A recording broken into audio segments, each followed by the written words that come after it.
ونعوذ بالله من شرور أنفسنا ومن سيئات أعمالنا من يهده الله فلا مضل له ومن يضلله فلا هادي له ونشهد أن لا إله إلا الله وحده لا شريك له ونشهد أن سيدنا ومولانا محمدا عبده ورسوله صلى الله تبارك وتعالى عليه وعلى آله وصحبه وسلم تسليما كثيرا أما بعد فأعوذ بالله من الشيطان الرجيم بسم الله الرحمن الرحيم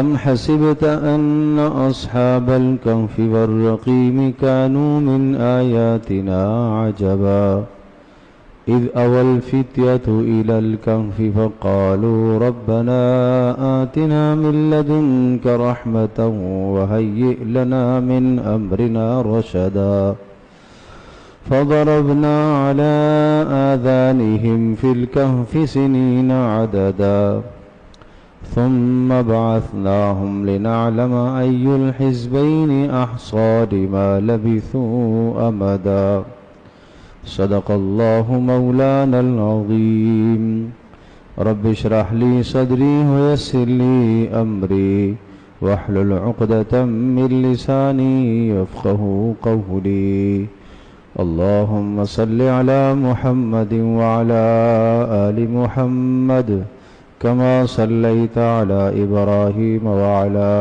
آل إبراهيم إنك حميد مجيد اللهم بارك على محمد وعلى آل محمد كما باركت على إبراهيم وعلى آل إبراهيم إنك حميد مجيد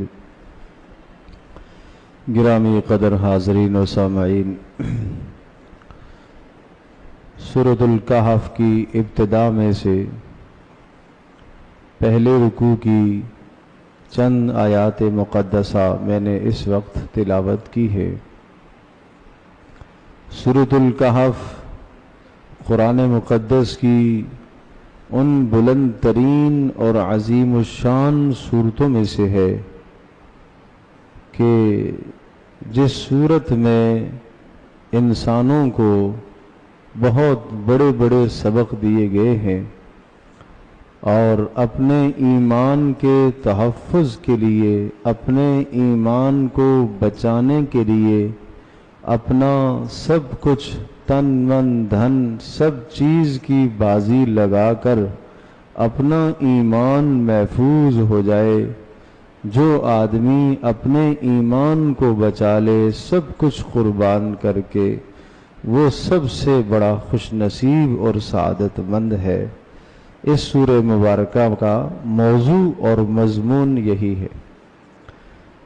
اور پھر دوسری بات یہ بھی ذہن نشین فرما لیجیے کہ یہ سورہ مبارکہ سورۃ الکہف تقریباً آپ میں سے اکثر و بیشتر ہر جمعے کو اس کی تلاوت کرتے ہی ہوں گے اور اس کی تلاوت کرتے رہنا چاہیے، اور جمعے کو تلاوت کرنے کی تو بہت سخت تاکید ہے۔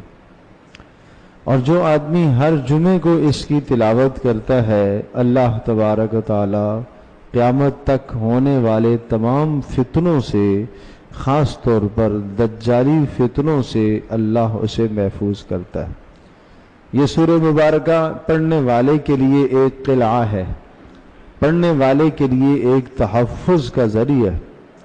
ظاہر ہے اعمال میں طاقت ہے، اللہ اور اس کے رسول کے بتلائے ہوئے اعمال میں طاقت۔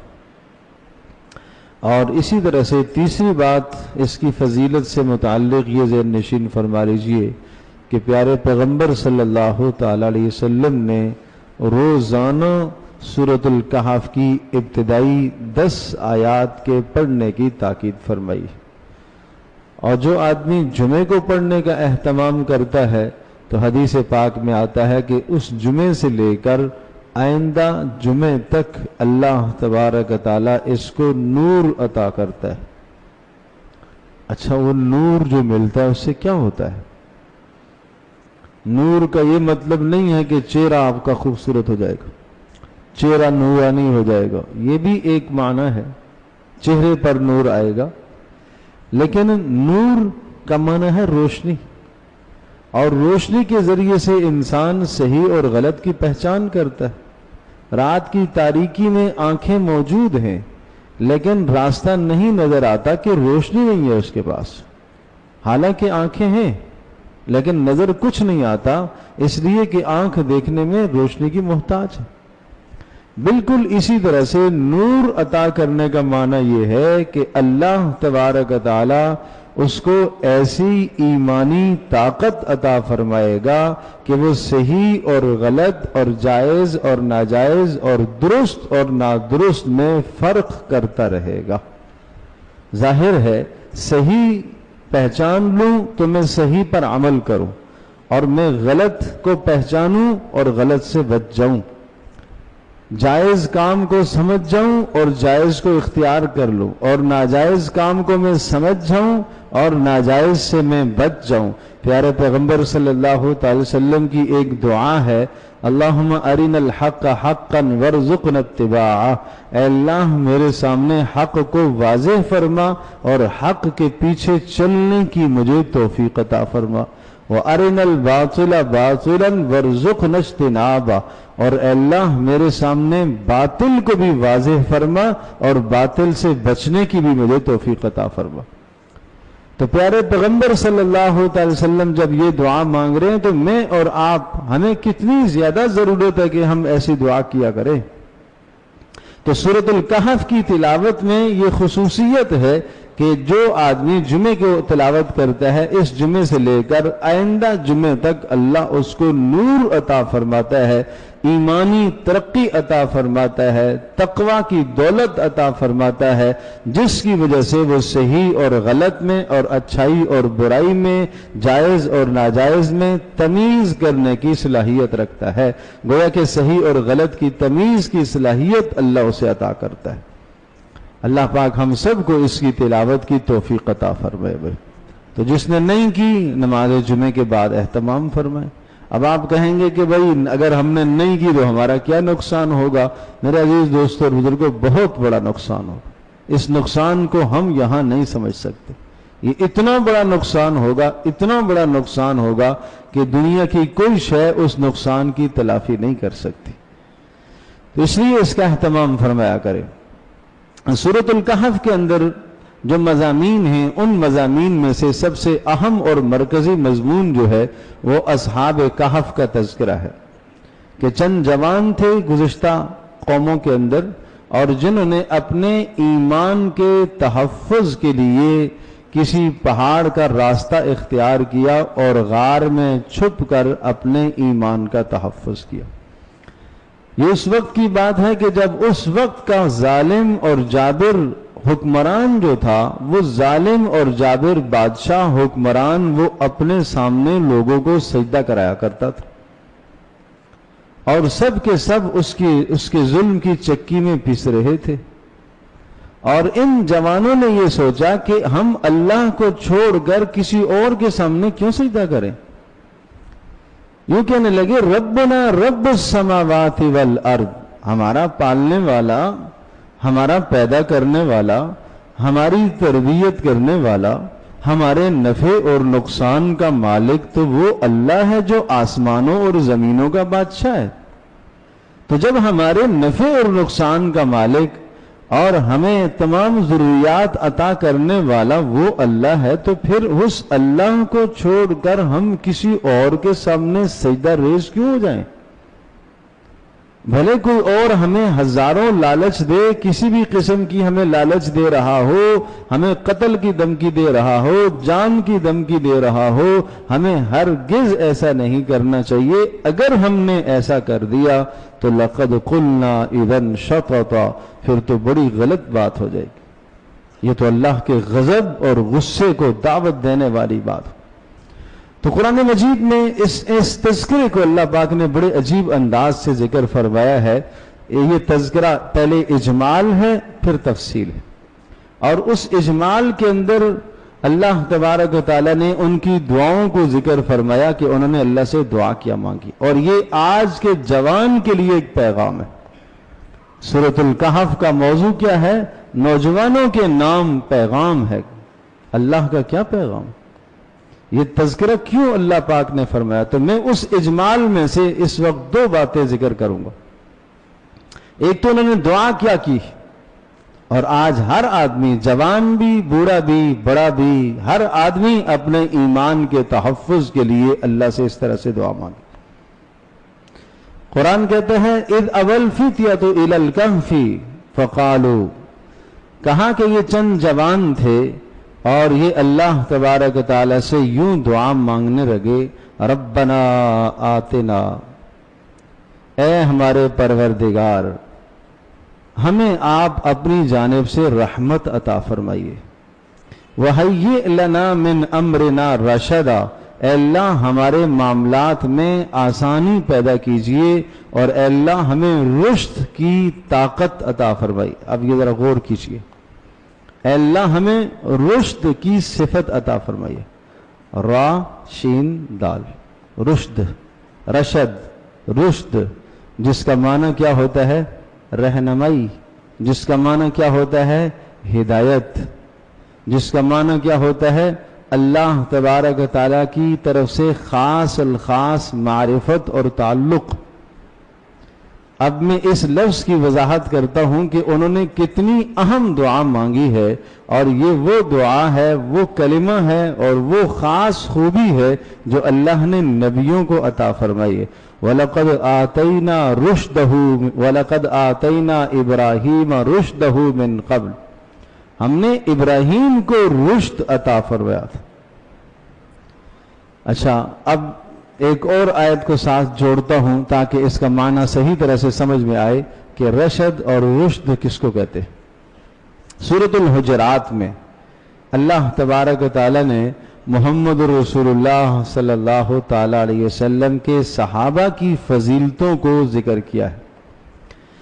وَاعْلَمُوا أَنَّ فِيكُمْ رَسُولَ اللَّهِ لَوْ يُطِيعُكُمْ فِي كَثِيرٍ مِّنَ الْأَمْرِ لَعَنِتُّمْ، اے محمد صلی اللہ تعالی علیہ وسلم کے رفقاء اور ساتھیوں، اے محمد صلی اللہ علیہ وسلم پر ایمان لانے والوں، ایک قانون یاد رکھنا کہ تمہارے پاس رسول اکرم صلی اللہ تعالی علیہ وسلم کی مبارک زندگی موجود ہے. وَاعْلَمُوا أَنَّ فِيكُمْ رَسُولَ اللَّهِ، اور اتنا زور اور تاکید کے ساتھ اس لفظ کا ذکر فرمایا، وَاعْلَمُوا، خوب سمجھ لو تمہارے پاس اللہ کے رسول کی زندگی ہے. کیا معنی ہے اس کا؟ اس کا مطلب یہ ہے کہ میں کاروبار کرنا چاہ رہا ہوں، میں کیسے کاروبار کروں؟ کہا تمہارے پاس محمد رسول اللہ کی زندگی موجود ہے. میرے گھر میں شادی کا معاملہ ہے، میں کیسے اس معاملے کو پائے تکمیل تک پہنچاؤں؟ سمجھ لو تمہارے پاس رسول اللہ صلی اللہ علیہ وسلم کی زندگی موجود ہے. بیٹی کی شادی کرانی ہے، کس طرح سے کراؤں؟ لوگ کوئی یہ مشورہ دے رہا ہے، کوئی یہ کہہ رہا، کوئی یہ کہہ رہا ہے. کہ وَاعْلَمُوا أَنَّ فِيكُمْ رَسُولَ اللَّهِ، تمہارے پاس رسول اکرم صلی اللہ علیہ وسلم کی سیرت، زندگی موجود ہے. اقتدار حاصل ہو گیا ہے تو اب اقتدار حاصل ہو گیا، ماتحتوں کو میں کس طرح سے زندگی ان کے ساتھ کیا معاملہ کروں؟ سمجھ لو وَاعْلَمُوا أَنَّ فِيكُمْ رَسُولَ اللَّهِ، تمہارے پاس رسول کی زندگی موجود ہے. اللہ پاک نے ہمیں جو رسول دیے، حضرت محمد مصطفیٰ صلی اللہ علیہ وسلم، عجیب زندگی.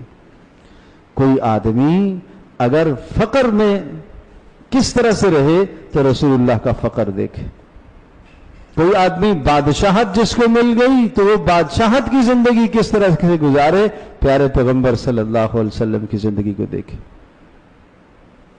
کسی شخص کے سامنے دشمن سامنے ہاتھ باندھ کے کھڑے ہو گئے اور عاجز اور لاچار ہو گئے، دشمنوں کے ساتھ کیا رویہ اختیار کرے، پیارے پیغمبر صلی اللہ علیہ وسلم کی زندگی دیکھے. اپنے خاندان کے ساتھ کیسے معاملہ کرے، محمد رسول اللہ صلی اللہ علیہ وسلم کی زندگی. اپنے گھر میں بیوی بچوں کے ساتھ کیا رویہ ہو، محمد رسول اللہ صلی اللہ علیہ وسلم کی زندگی دیکھے۔ غرض یہ کہ رسول اکرم صلی اللہ علیہ وسلم کی زندگی میں سے ہر پہلو کو اللہ پاک نے اجاگر کیا، واضح کیا۔ اب اگلی بات سنیے، لو یطیعکم فی کثیر من الامر لعنتم۔ اللہ بڑا مہربان ہے، اللہ اپنی مخلوق سے پیار کرتا ہے، اپنی مخلوق پر مہربان ہے۔ وہ اللہ یہ کہہ رہا ہے کہ اگر تم رسول کی زندگی کو چھوڑ کر کسی اور راستے پر چلنا شروع کر دو گے اور رسول کی زندگی کو اپنے تابع کرو گے، اپنے آپ کو اس کے تابع نہیں کرو گے، معنی یہ ہوا اسلام کو اپنے تابع تم کرنا شروع کر دو گے، خود اسلام کے تابع ہونا نہیں چاہو گے، لعنتم، تمہیں سخت نقصان اٹھانا پڑے گا، تمہیں سخت نقصان اٹھانا پڑے گا۔ اگر تمہاری زندگی میں یہ بات آئی، جو بھی اسلام کا حکم، اس میں اپنی مرضی سے تم تعویلیں کرو، اپنی مرضی سے اس کی تشریحات کرو، اپنی مرضی سے اس کی توجیحات کرو، اپنی مرضی سے قرآن کا معنی، اپنی مرضی سے رسول اللہ کی سیرت کو اور سنت کو بیان کرنے لگ جاؤ، جو رسول کی منشا ہے اس کو نہ دیکھو، جو اللہ کی منشا ہے وہ نہ دیکھو، اپنے رسم و رواج اور اپنی زندگی اور اپنی من چاہی زندگی کو دیکھو، تو قرآن کہتا ہے لعنتم، تمہیں سخت نقصان اٹھانا پڑے گا۔ اب اگلی بات سنیے، وَلَكِنَّ اللَّهَ حَبَّبَ إِلَيْكُمُ الْإِيمَانَ، کہ تم اپنے آپ کو رسول کے تابع کیسے کرو گے، تم اپنے آپ کو اللہ کے حکم کے تابع کیسے کرو گے، جب تمہارے اندر 5 خوبیاں پیدا ہو جائیں۔ وہ 5 خوبیاں میں نے یہاں ذکر کرنی ہے، اس لیے میں نے یہ ساری تمہید باندھی۔ نمبر 1، وَلَكِنَّ اللَّهَ حَبَّبَ إِلَيْكُمُ الْإِيمَانَ، پہلی بات تو یہ کہ ایمان تمہارے دلوں میں رچ بس جائے، ایمان تمہارے دلوں میں خوبصورت اور مزین ہو جائے۔ میرے عزیز دوستو، آج ایمان اندر مزین نہیں ہے۔ آج جانتے ہو ایمان اندر مزین کیسے ہوتا ہے؟ جس طرح سے اندر جب درست ہو جاتا ہے، دل درست ہو جاتا ہے، تو اس کے آثار ظاہر جسم پر نظر آنا شروع ہو جاتے ہیں، اس کی گفتگو بدل جاتی ہے، اس کی آنکھ بدل جاتی ہے، اس کا کان بدل جاتا ہے، اس کے ہاتھ پیر بدل جاتے ہیں۔ مجھے یہ بتائیے، محمد رسول اللہ صلی اللہ تعالی علیہ وسلم کا کلمہ جس نے پڑھا، کلمہ پڑھنے کے بعد اس کی زندگی میں کیا انقلاب آیا؟ محمد رسول اللہ صلی اللہ علیہ وسلم کی زندگی جس نے لی، اب زبان اس کی بدل گئی، اب وہ گفتگو نہیں جو 1 ماہ پہلے گفتگو تھی، اب کان بدل گئے، اب وہ سننا نہیں جو پہلے سنتا کر، اب آنکھ بدل گئی، اب وہ دیکھنا نہیں جو پہلے دیکھا کرتا تھا، اب تجارت اس کی بدل گئی، اب وہ تجارت نہیں ہے جو پہلے تجارت کیا کرتا تھا، اب سامنے آنے والے کو بالکل صاف صاف ہر چیز کا عیب بتا دیتا ہے، بھائی یہ چیز میں بیچ رہا ہوں، اس کے اندر یہ بیماری ہے، یہ خرابی ہے، آپ کی مرضی، لینا ہے تو لے لو۔ اللہ اکبر، اب وہ زندگی بدلی ہے کہ لینے والا سامان لے گیا اور تمام کے تمام جتنے بھی ایٹمز انہوں نے لیے ہیں اور ہر چیز کی ایک ہی قیمت متعین ہو گئی۔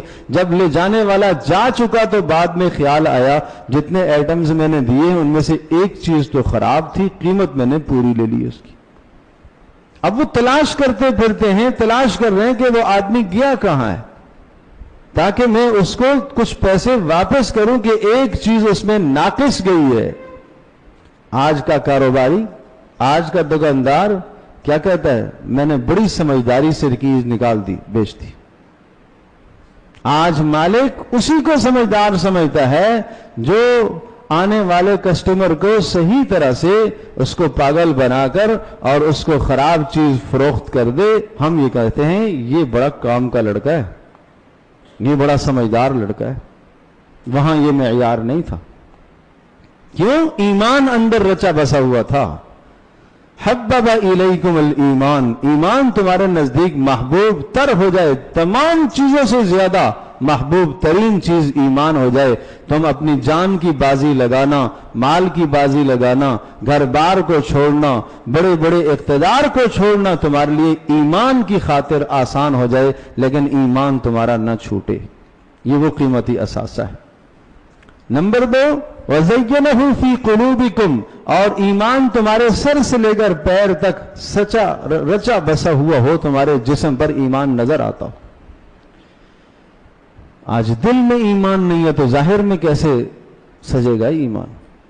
ٹھیک ہے، آدمی آج کا آدمی کیا کہتا ہے؟ سچ بولنا اچھی بات ہے، لیکن یہ لیکن کے بعد وہ جھوٹ لے آتا ہے اور ان کو اپنے لیے صحیح سمجھتا ہے۔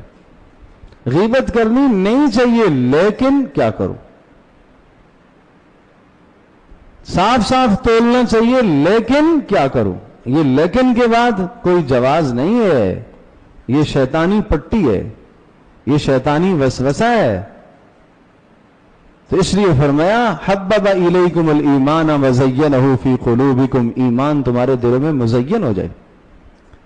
نمبر 3 وکرہ الیکم الکفر والفسوق والعصیان، دو چیزیں محبوب ہو جائیں، ایمان دل میں سج جائے، اسلام ظاہر جسم کے اندر نظر آنا شروع ہو جائے، اور نمبر 3 کفر تمہارے نزدیک ناپسند ہو۔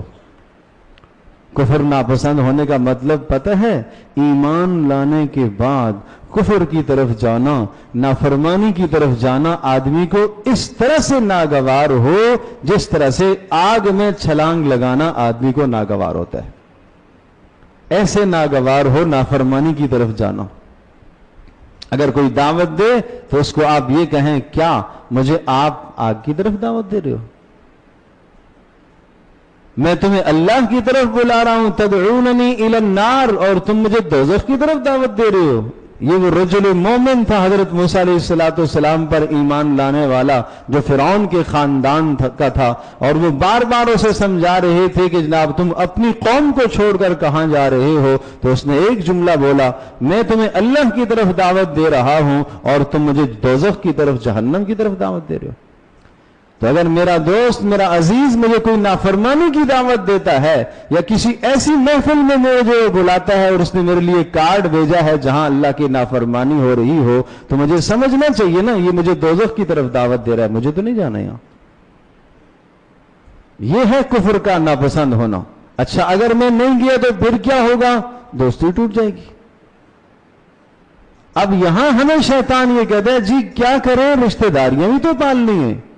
میرے عزیز دوستو اور بزرگوں، رشتہ داریاں بھی پالو، ماں باپ کے تعلقات بھی پالو، بیوی بچوں کے تعلقات بھی پالو۔ اسلام جتنا بیوی بچوں اور ماں باپ کے تعلقات اور ان کے حقوق کا تحفظ دیتا ہے، اتنا دنیا کا کوئی مذہب تحفظ نہیں دیتا، لیکن اللہ اور اس کے رسول کے بعد، اللہ اور اس کے رسول کے بعد دوستی ضرور، لیکن اللہ اور اس کے رسول کے حکم کے بعد۔ نوجوان کو پیغام ہے ضرور دوستی، لیکن اللہ اور اس کے رسول کے حکم کے بعد۔ پہلے اللہ اور اس کا رسول ہے۔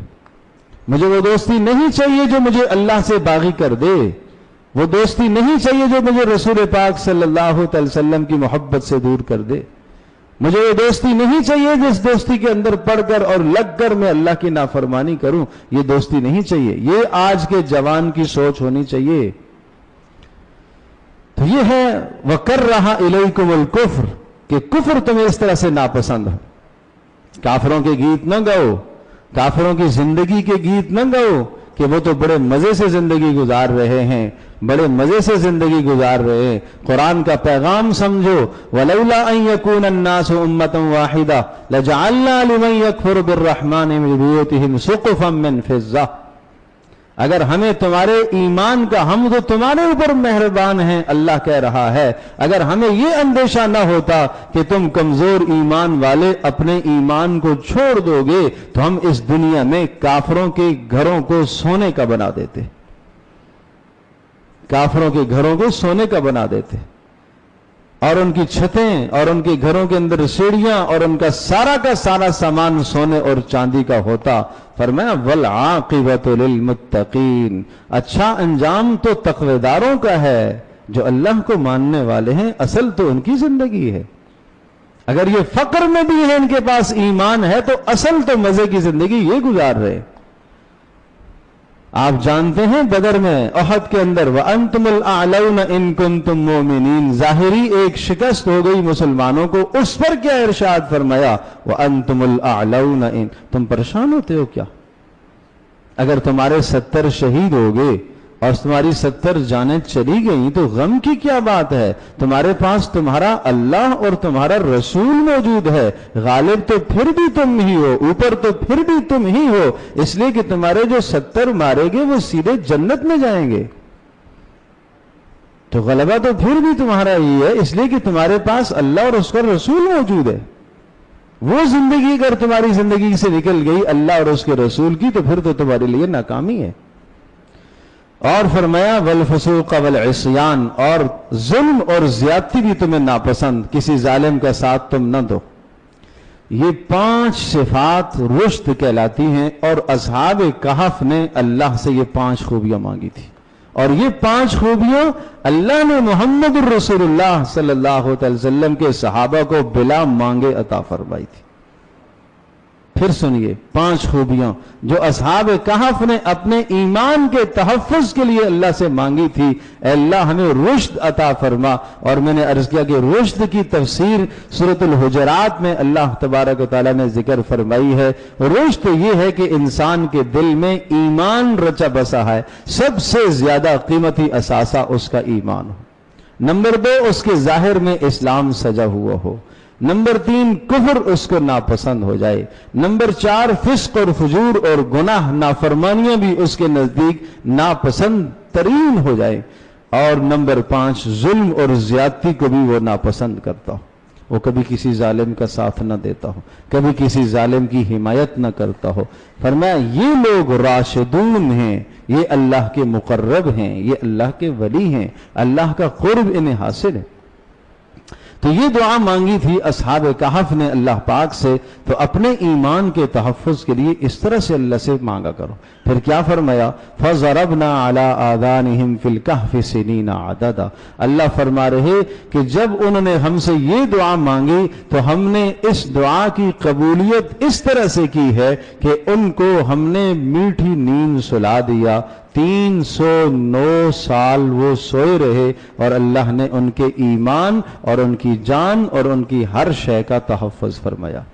اللہ کے لیے کیا مشکل ہے؟ تو یہ قصہ صرف قصہ ہے کیا؟ یہ صرف واقعہ ہے کہ ایک ماضی کا قصہ تھا، اور قرآن اتنا سا واقعہ بھی ذکر کرتا ہے، اس کا کوئی مقصد ہوتا ہے؟ یہ سمجھایا جا رہا ہے کہ ایمان کتنا بڑا سرمایہ ہے۔ اور یہاں لفظ پر غور کیجئے، فَضَرَبْنَا عَلَىٰ آذَانِهِمْ، قرآن کہتا ہے ہم نے ان کے کانوں پر مہر لگا دی، سو تو رہے تھے، ایسی اللہ پاک نے مہر لگا دی، نیند کی تھپکی اللہ نے اس لیے دے دی تاکہ کانوں کے اندر باہر برے اور گندے ماحول کی کوئی خبر کانوں میں نہ پڑے۔ آدمی سوتا ہے، آنکھیں تو بند ہی ہو گئی ہیں، تو تاکہ کانوں کے اندر بھی کوئی برے ماحول اور اس بری سوسائٹی جو کافرانہ سوسائٹی تھی، مشرکانہ سوسائٹی تھی، جہاں ظلم اور زیادتی تھی، تاکہ ظلم اور زیادتی کی کوئی بات ان کے کانوں میں نہیں نہ پڑے۔ اس لیے کہ جب انسان کسی علاقے سے الگ ہو جاتا ہے، الگ تھلگ کسی کمرے میں جا کے بیٹھ جائے اور اپنے ایمان کا تحفظ کرنے لگ جائے، لیکن پھر بھی وہ دائیں بائیں کی خبریں کہیں نہ کہیں سے سنتا ہے یا سننے کی کوشش کرے گا کہ باہر کیا ہو رہا ہے، کیسے حالات ہیں۔ اللہ تبارک و تعالیٰ نے باہر کے تمام حالات و احوال سے ان کو بے خبر کر دیا، اس لیے کہ باہر کے حالات سے اگر وہ باخبر رہیں گے تو اپنے ایمان کا تحفظ نہیں کر سکیں گے۔ تو میرا عزیز دوست اور بزرگوں، اس لیے درخواست ہے کہ اللہ کا کلام سیکھنے کی کوشش کرو، اللہ کا پیغام سمجھنے کی کوشش کرو۔ یہ امت محمد الرسول اللہ صلی اللہ علیہ وسلم کی امت ہے۔ کیا آپ جانتے ہیں کہ یہ امت تمام امتوں سے افضل ہے؟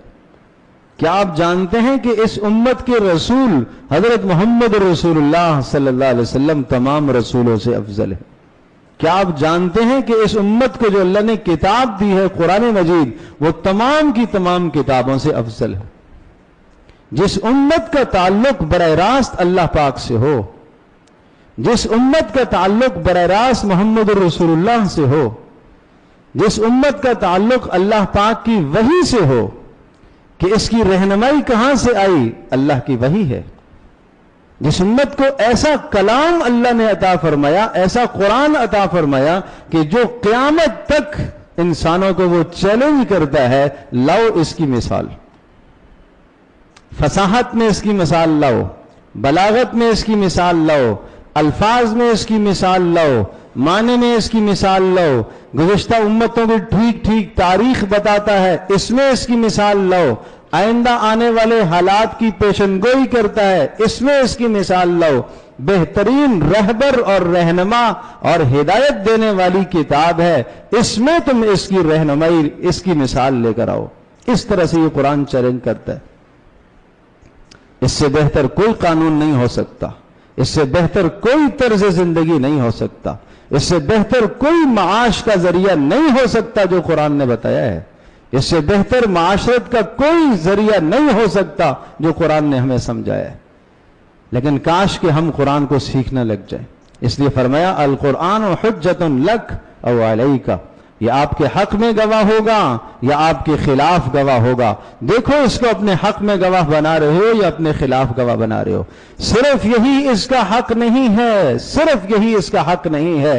فوتگی ہو گئی اور سب مل کر جمع ہو گئے، سورہ یاسین پڑھ لی، ایک دور کر لیا، الف لام سے والناس تک دور کر لیا، نہ تو پڑھنے والوں کو صحیح تلفظ، نہ اسے بیچارے کو معلوم کہ الف لام میم میں کیا پیغام ہے، سورۃ البقرہ میں کیا پیغام ہے، آل عمران میں کیا پیغام ہے، سورۃ الناس میں کیا پیغام ہے۔ ایسے سلف الصالحین اور ایسے علماء اور ایسے امت کے اکابرین گزرے ہیں، جب وہ قرآن کی تلاوت کرتے تھے تو ایک آیت پر ٹھہر جاتے تھے اور 4 دن اس آیت پر لگ جاتے تھے، آگے نہیں جاتے تھے کہ اللہ کا یہ پیغام ہے، اس پیغام کو میں اپنی زندگی میں کیسے رائج کروں، اس پیغام کو میں اپنے گھر میں کیسے نافذ کروں۔ اللہ اکبر۔ جوان پڑھتے ہیں قل للمؤمنین یغضوا من ابصارہم، ایمان والوں سے کہیے کہ اپنی نظروں کو نیچا کریں، لیکن یہی تلاوت کر کے باہر جا کے بد نظری کرتا ہے۔ اتقوا اللہ حق تقاتہ، اللہ سے ڈرنے کا حق ادا کرو، لیکن باہر جا کر پھر وہ نافرمانی کرتا ہے۔ اتقوا اللہ وکونوا مع الصادقین، یہ پیغام پڑھتا ہے کہ اللہ کا ڈر اختیار کرو اور نیک لوگوں کی صحبت اختیار کرو، نہیں صحبت اختیار کرتا۔ اہل علم کی صحبت اختیار کرو، نہیں صحبت اختیار کرتا، ان کی مجالس میں بیٹھنا اس کو اچھا لگتا ہی نہیں ہے۔ تو یہ کہاں قرآن کے پیغام کو لے رہا ہے؟ تو یہ کیا کہا جائے گا کہ یہ قرآن کو اپنے حق میں گواہ بنا رہا ہے یا اپنے خلاف گواہ بنا رہا ہے؟ ہر آدمی اپنی زندگی کا حساب کر لے، اپنی زندگی کا محاسبہ کر لے۔ قرآن مقدس کی جامع ترین سورت سورۃ الفاتحہ، ہر نماز میں پڑھی جانے والی، ہر رکعت میں پڑھی اور سنے جانے والی سورت، جس کو قرآن کا دیباجہ کہا گیا، جس کو قرآن کا خلاصہ کہا گیا، جس کو قرآن کا لب لباب کہا گیا، جس کے متعلق حضرت علی رضی اللہ تعالیٰ عنہ فرماتے ہیں اگر مجھ سے کوئی سورۃ الفاتحہ کی تفسیر لکھوائے، اتنی لکھ سکتا ہوں کہ 80 اونٹوں کا بوجھ بن جائے گا۔ کیا میں سورۃ الفاتحہ کی تفسیر، اس کا معنی، اس کی تشریح پر ایک صفحہ لکھ سکتا ہوں؟ یا مجھے اس کا معنی آتا ہے؟ میں اپنے رب سے کیسے ہم کلام ہوتا ہوں اور رب مجھ سے کیا فرما رہا مجھے یہ معلوم ہے۔ ایاک نعبد و ایاک نستعین، صرف تیری ہی بندگی کرتا ہوں اور تجھ سے ہی مدد مانگتا ہوں، روزانہ اقرار کرتا ہوں۔ کیا ایسا کرتا ہوں میں؟ وَلَكَ نَصَلِّي، اے اللہ تیرے ہی نماز پڑھتا ہوں۔ مَن يَفْجُرُكَ نَخْلَعُ وَنَتْرُكُ مَن يَفْجُرُكَ، روزانہ دعائے قنوت میں پڑھتا ہوں، اے اللہ قطع تعلق ہے میرا اس سے، اے اللہ اس کو چھوڑ دیتا ہوں جو تیری نافرمانی کرے گا، میرا اٹھنا بیٹھنا قطعاً اس کے ساتھ نہیں ہے۔ یہ دعائے قنوت میں روزانہ اقرار کرتا ہوں۔ عشاء کے وتر پڑھے پھر جا کے نافرمانوں کے ساتھ بیٹھ رہا ہے، ادھر کہہ کے گیا اللہ کے ساتھ وعدہ کر کے گیا ہے کہ اے اللہ میں چھوڑ دیتا ہوں ایسوں کو جو تیرے نافرمان ہیں، میرا ان سے کوئی لنک اور تعلق نہیں ہے، کوئی دوستی نہیں ہے، پھر نماز پڑھ کے باہر نکلا جا کے انہی کے ساتھ بیٹھتا ہے۔ تو ایسوں پر تو گزشتہ امتوں میں لعنت آئی ہے. لعن الذین کفروا من بنی اسرائیل علی لسان داود و عیسی ابن مریم ذلک بما عصوا وکانوا یعتدون.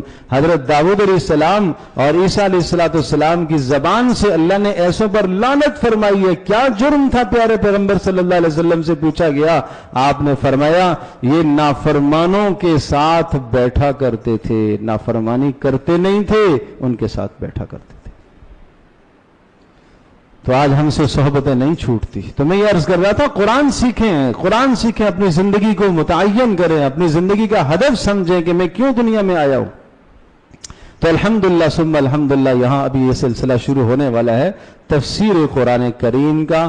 ہفتے میں درس تو ہوتے ہی ہیں, لیکن اس اتوار انشاءاللہ 12 ستمبر سے مغرب سے لے کر عشاء تک تفسیر کی کلاس ہے, جس میں باقاعدہ سے انشاءاللہ سبقاً درساً ہم قرآن مجید کی تفسیر اور تشریح سکھائیں گے انشاءاللہ. ہر طرح کی ہم کوشش کرتے ہیں کہ کسی نہ کسی طرح سے مجمع کے ذہن میں بات آ جائے, آپ کے ذہن میں بات آ جائے, آپ سیکھنے کی کوشش کر لیں. جوانوں کے لیے انتظام, بوڑھوں کے لیے انتظام, بچوں کے لیے انتظام, ہر طرح کا انتظام یہاں سے الحمدللہ ثم الحمدللہ آپ کی اس مسجد جامع مسجد حنفیہ چھوٹا گیٹ سے یہ سارے انتظامات الحمدللہ ہو رہے. لیکن تھوڑا سا تو وقت دے دو. میں ہفتے میں آپ سے 1 گھنٹہ مانگتا ہوں, مغرب سے عشاء آپ ہفتے میں 1 گھنٹہ اتوار کو مجھے دے دیں.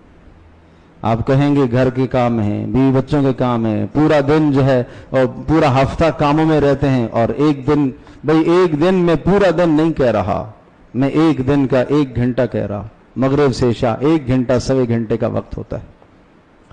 پتہ تو چلے کہ زندگی کا مقصد کیا ہے. قرآن مجید کی مختصر ترین سورت سورۃ الکوثر, سورۃ العصر, سورۃ النصر, 3 سورتیں, کس کو معلوم ہے کہ ان کا کیا مفہوم اور معنی ہے, ان میں کیا پیغام ہے.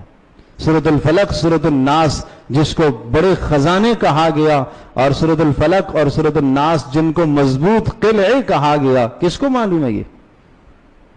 سورہ بقرہ اور سورہ آل عمران زہراورتین جن کو کہا گیا, 2 بڑے نور جو قیامت کے دن اپنے پڑھنے والے اور سمجھنے والوں پر اپنے پروں کو پھیلائے ہوئے ہوں گی, کس کو معلوم ہے. سورۃ الملک جو جھگڑا کرے گی, یا اللہ یا مجھے اپنے کلام سے نکال یا میرے پڑھنے والے کو نجات دے دے, کسے معلوم. یہ سب سیکھنا ہے ہمیں. ان اللہ یأمر بالعدل والاحسان جو جمعے کے خطبے میں سنتے ہیں, سب سے جامع ترین آیت ہے. یہ تو ہمیں سیکھنا ہے. تو بہرحال انشاءاللہ ثم انشاءاللہ ایک تو یہ سلسلہ ہم اتوار سے شروع کر رہے ہیں. آپ تمام احباب سے میری درخواست ہے, جو اہل محلہ ہے وہ بھی, جو باہر سے تشریف لائے ہیں وہ بھی, مغرب سے عشاء اتوار والے دن انشاءاللہ ہر اتوار کو یہ کلاس ہوگی. اور دوسری جو ہم نے ایک کلاس شروع کر دی ہے وہ ہو چکی ہے, وہ ہے ہفتہ اتوار پیر منگل 4 دن مغرب کے بعد. وہ کل 16 دن کا کورس تھا, 4 کلاسیں جس کی ہو چکی ہیں, جس میں ہم نے مکمل نماز کا ترجمہ سکھانا ہے, طہارت کے سارے مسائل, وضو تیمم کے مسائل, نماز کے سارے مسائل, نماز کے فرائض واجبات, سنت مؤکدہ, مکروہات, کن چیزوں سے نماز ٹوٹتی ہے, اور اسی طرح سے آخری 10 سورتیں جو ہم روزانہ نمازوں میں پڑھتے ہیں ان کا ترجمہ اور ان کی تشریح. اور یہ مختصر کورس ہے, صرف 16 دنوں پر مشتمل ہے. تو یہ تو شروع ہو چکا ہے. جو احباب اس میں شامل ہونا چاہتے ہیں, ہفتہ اتوار پیر منگل 4 دن مغرب کے بعد, اللہ پاک ہم سب کے لیے سمجھنا عمل کرنا آسان فرمائے.